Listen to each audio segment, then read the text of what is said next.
வணக்கம் நண்பர்களே, எப்படி இருக்கீங்க எல்லாரும்? ஒரு வருஷமும் ஒரு கிரகம் வந்து ராஜாவாக வரும். அந்த ராஜாவாக வர கிரகத்தை பொறுத்து தான் அந்த வருஷத்தையுடைய எல்லா பலன்களும் மாறுபடும். நல்லதா கெட்டதா எப்படி இருக்க போகுது, இந்த விகாரி வருஷம் யார் யாருக்கு என்னென்ன கொடுக்க போகுது, என்னென்ன விஷயங்கள் நம்ம கிடைக்க போகுது அப்படின்னு சொல்லிட்டு நம்ம பார்ப்போம். முதல்ல எல்லாருக்கும் இனிய தமிழ் புத்தாண்டு நல்வாழ்த்துக்கள். இந்த வருஷத்துடைய ராஜா கிரகம் அப்படின்னு சொல்லிட்டு பார்த்தீங்கன்னா சனி பகவான் தான் இந்த வருஷத்தைய ராஜகிரகமாக வர்றாரு. ராஜாவாக சனியே வர்றதுனால நல்ல மழை உண்டுங்க. இந்த தடவை வந்து நல்ல மழை எதிர்பார்க்கலாம்.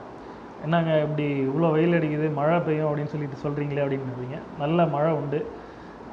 கட்டாயமாக வந்து ஒரு பெரிய மழையை நம்ம எதிர்பார்க்கலாம். அதே நேரம் அவரே ராஜாவாக வந்திருக்கிறதுனால நாட்டில் ஒரு சில அமைதிகள் குலையும். சின்ன சின்ன பதற்றங்கள் எப்பயும் இருந்துகிட்டே இருக்கும். போராட்டமான மனநிலைமை தான் எப்பயும் இருந்துகிட்டே இருக்கும். இந்த தமிழ் புத்தாண்டு முடிகிற வரைக்கும் அப்படி தான் இருக்கும். அரசாங்கத்தால் மக்களுக்கும், மக்களால் அரசாங்கத்துக்கும் சின்ன சின்ன இடையூறுகள் கண்டிப்பாக வரும். ஒரு ராசியினருக்கும் எப்படி இருக்கும், என்னென்ன மாதிரியான ஆதாயம், என்னென்ன மாதிரியான தீமைகள் அப்படின்னு சொல்லி பார்த்தோம் அப்படின்னா, மேஷம் விருச்சிகத்துக்கு 2 பேருக்குமே வந்து பார்த்தீங்க அப்படின்னா வரவும் செலவும் ரொம்ப சரிசமமாக இருக்கும். ரிஷபராசிக்கும் துலா ராசிக்கும் அவங்களுக்கும் என்ன வரவோ அதே சரிசமமான அளவு செலவு இருக்கும். மிதுன ராசிக்கும் கன்னி ராசிக்கும் பார்த்தீங்க அப்படின்னா ஆதாயம் அதிகமாக இருந்தாலும் செலவு வந்து கட்டுக்குள்ளே அடங்குற மாதிரி தான் இருக்கும். கடக ராசிக்கும் சிம்ம ராசிக்கும் பார்த்தீங்கன்னா கடகராசியை பொறுத்த வரைக்கும் வரவும் செலவும் சரிசமமாக முடிஞ்சிடும். வரவும் கரெக்டாக இருக்கும், செலவும் கரெக்டாகவே இருக்கும். சிம்ம ராசிக்கு வந்து பார்த்திங்கன்னா வரவோட செலவு அதிகமாக இருக்கும். தனுசு ராசிக்கும் மீன ராசிக்கும் பார்த்திங்கன்னா வரவு கம்மி, செலவு அதிகம். மகர ராசி கும்பராசிக்கு பார்த்தீங்க அப்படின்னா வரவு அதிகம், செலவு ஓரளவுக்கு இருக்கும்.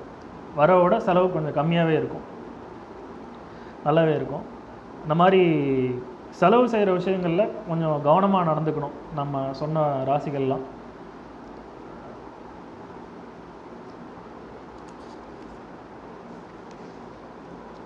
அதுக்கப்புறம் இந்த வருஷம் வந்து யார் யாருக்கு எப்படி இருக்குது அப்படின்னு சொல்லிட்டு பார்த்தோம் அப்படின்னா,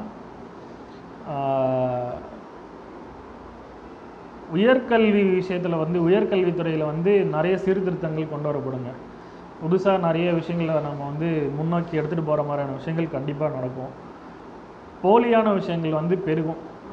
நிறைய போலி மோசடிகள் வந்து ஏற்படும். அதெல்லாம் கொஞ்சம் ஜாக்கிரதையாக இருக்கணும். பொறியியல் துறையில் இருக்கிறவங்களுக்கு வந்து ஒரு புதிய முன்னேற்ற பாதை கிடைக்கும். இன்ஜினியரிங் சம்மந்தமான ஃபீல்டில் இருக்கிறவங்களுக்கு சில தடங்கல்கள் ஏற்பட்டு அதன் மூலமாக ஒரு பெரிய முன்னேற்றம் ஏற்படுறதுக்கான வருஷமாக இந்த வருஷம் இருக்கும், கண்டிப்பாக இருக்கும்.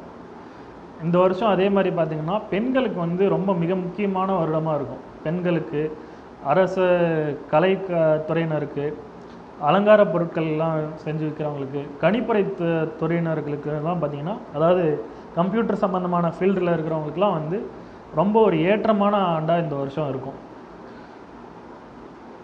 அதே மாதிரி இன்னொரு முக்கியமான விஷயம் என்ன அப்படின்னா, திரும்ப வந்து பணவீக்கத்துக்கான ஒரு நேரமாக இந்த வருஷம் இருக்கும். அதிக அளவில் வந்து பண மோசடிகள், பண முடக்கங்கள் அதெல்லாம் வந்து இந்த தடவை கட்டாயமாக ஏற்படும். அதில் கொஞ்சம் நாம் பார்க்க வேண்டிய விஷயத்தில் அதுவும் ஒன்று. அதே மாதிரி சனியுடைய தாக்கம் அதிகமாக இருக்கிறதுனால அரசாங்கம், நீதிமன்றத்துக்கெலாம் வந்து அதிக அளவில் வேலைப்பாடு அதிகமாக இருக்கும். அரசாங்கத்தால் நீதிமன்றங்களுக்கு தொந்தரவு, நீதிமன்றத்தால் அரசாங்கங்களுக்கு தொந்தரவு, இந்த மாதிரியான விஷயங்கள் இருக்கும். நிறைய குறுக்கு வழியினால் நிறைய சம்பாதிக்கணுன்ற எண்ணங்கள் வந்து அதிக அளவில் எல்லாருக்கும் அந்த தாக்கம் இருக்கும். அடப்போப்பா அப்படின்னு சொல்லிட்டு ஒரு மாதிரி விரக்தியான நிலைமையில் நல்லது மட்டுமே செஞ்சு என்ன பிரயோஜனம் அப்படின்ற மாதிரி ஒரு சூழ்நிலைலாம் உருவாகும் கண்டிப்பாக.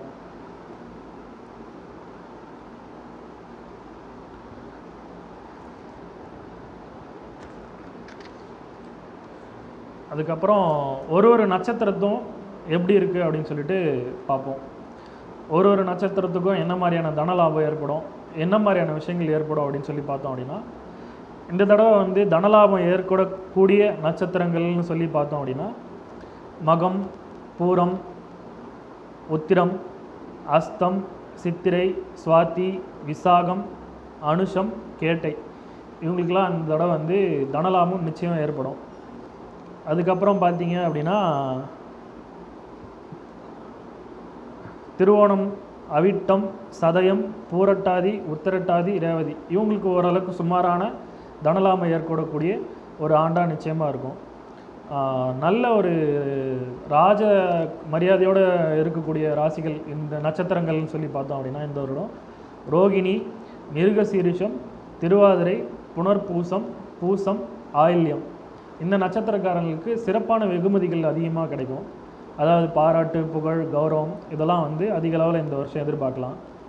இந்த தடவை கொஞ்சம் சுமாராக ரொம்பவே சுமாராக இருக்கிற விஷயங்கள் பார்த்தோம்னா அதுக்காக இது பொதுவான பலன் மட்டுமே.